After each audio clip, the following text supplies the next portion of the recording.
Hey everybody, my name's Ed. Okay, so we're gonna do another comic book haul. Okay, so we're just gonna jump right into it. So first we have Icon and Rocket number 6. So Reginald Hudlin and Leon Chills and Doug Braithwaite and Andrew Carey and Brad Anderson. This will be the end of this arc. It's been okay.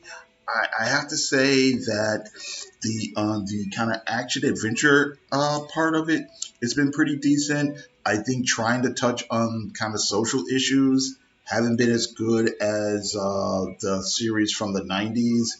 Um, I just don't think Reginald Hudlin handled it very well. But it's fine. It's still interesting. It's not a bad comic book, just not as insightful as I wish it had been. Okay. Magic Order number 2. This is issue number 6. Mark Millar and Stuart Immerman. Um, Pretty much enjoying it. Really love the art, and I'm probably buying it more for the art than anything else. Basically, it's this family of magicians and wizards, whatever, who protect the world and all this sort of thing, and they have to fight it again against this other group of evil people who are, I don't know, evil sorcerers who get a magic helmet and they're causing all kinds of destruction and stuff. What's interesting about this comic book, as far it's supposed to be about magic and wizards and sorcerers and demons and all this sort of stuff, but it doesn't really feel that supernatural. Like all the good guys have wands, and they actually have these fights in the streets with these other wizards where, like, people are dying, and buildings are falling apart and cars are blowing up and stuff. And it actually feels like just another superhero comic in a way. So, and again, it's not terrible or anything like that. It's totally fine, but yeah, it's not as, I guess, imaginative or as occult, as I would have liked it. But again, really enjoying the Stuart Immerman art here. So, all right. King Conan number 3. Again, buying it for the art. I didn't notice this before. Parental advisory. I'm sure it's because of all the violence. You've got Conan chopping the heads off like monsters and zombies and stuff, and then every issue so far has some reference or allusion to like a scantily clad woman in or whatever. So, all right. Basilisk number 5. Still enjoying it so far. I kind of wish they would get to the. Sleepy Reader said this, but they're really not getting to the mystery of who the main bad guys or characters really are. Are they are they supernatural type people? Are they mutants or some science thing? Who knows? We haven't gotten to that part yet.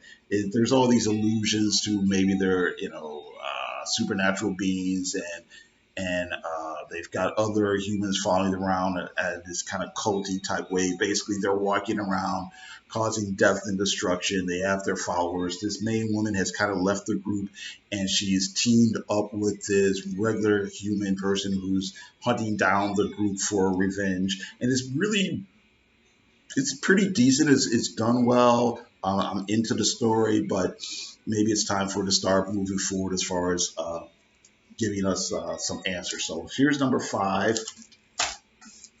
Here's number 6. I'm sure this is the end of this arc or whatever.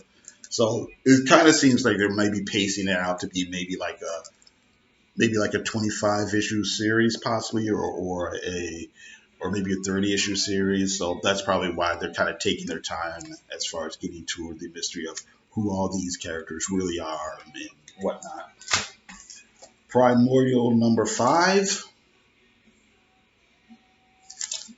and number 6 is the end.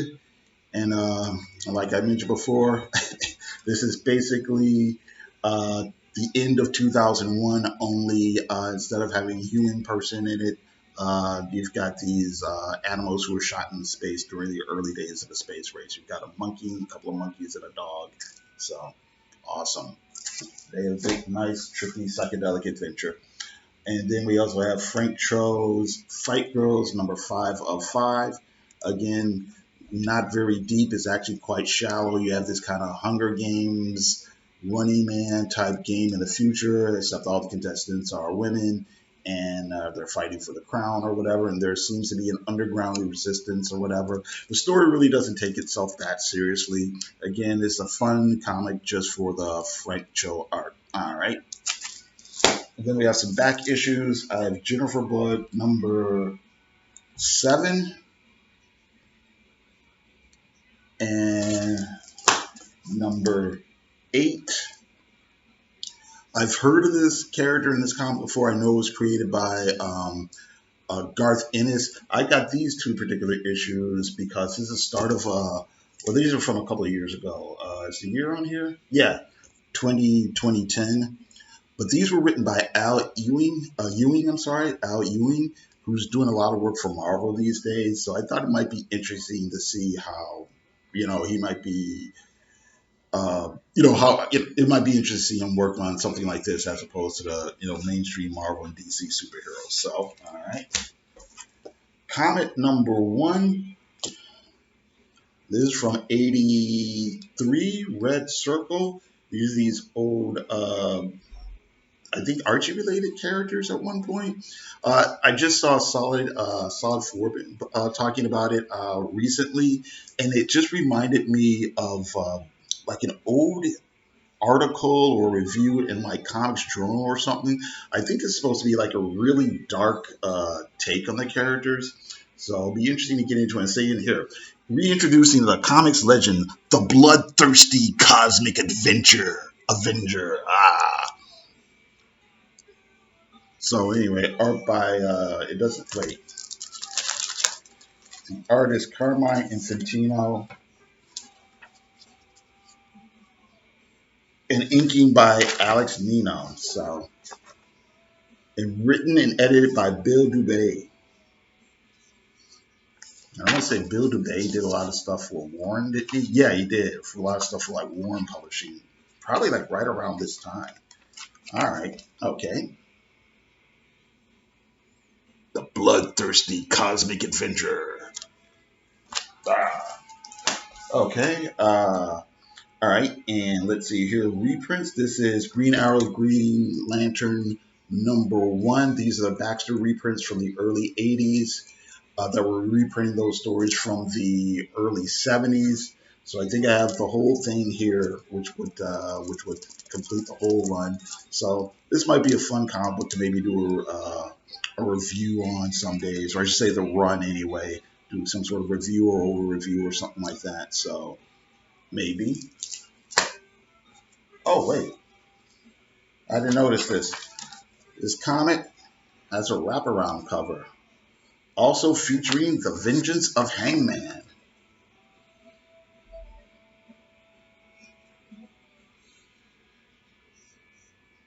All right. Okay. Fantastic Four, number 245. This is early in the John Byrne run.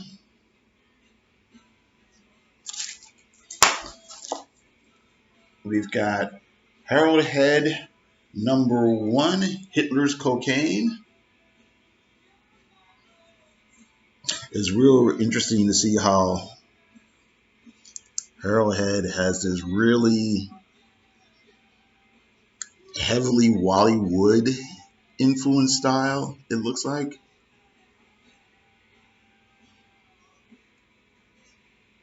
All right, okay. Torpedo, number 1.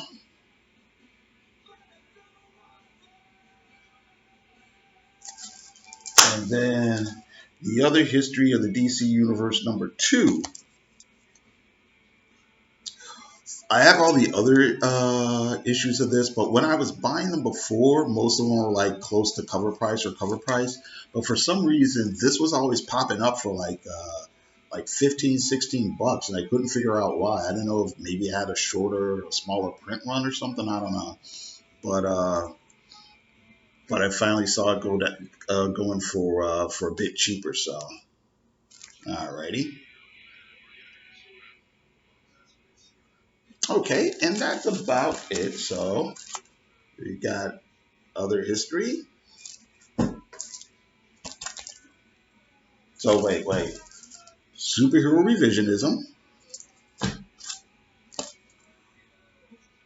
gangster crime stuff, foreign gangster crime stuff, European gangster crime, I'll say, underground comics,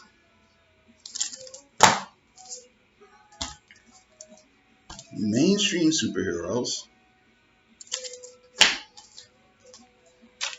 more revisionism, superhero revisionism, straightforward superheroes with a socially relevant twist, mercenary crime stuff, mercenary crime stuff, sci-fi sexy babes, sexy sci-fi babes, that's what we should say, sci-fi animals, more psychedelic sci-fi animals, psychedelic sci-fi animals, that's what we have.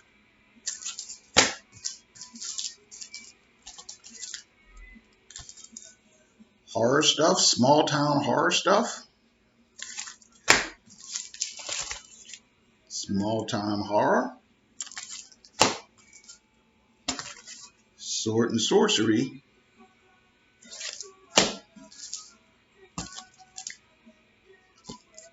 fantasy, magic, and straightforward superheroes again. All right, and that's it. So thank you very much for watching. I do appreciate it. And you all have a good day. Thanks.